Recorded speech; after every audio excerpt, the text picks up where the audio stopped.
Hi there, welcome back. Doing another dictionary word for a friend. This one is how I say sweet dreams, but it actually translates to good dreams. Until I learn how to say sweet, which I think will have something to do with soga, sogal. But anyway, let's not get into that right now.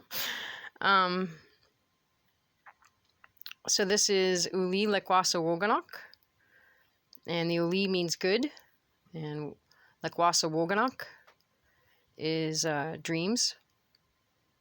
Lekwaso wogan would be dream.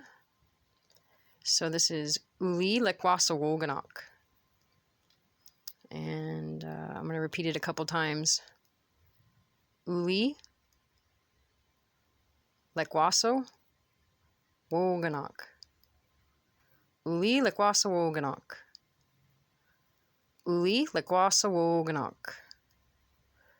Wli lekwaso woganak. And if you want to repeat with me again, Wli lekwaso woganak. The emphasis should be on the wall, and that is a nasal O for wogan. So Wli lekwaso woganak. Wli lekwaso woganak.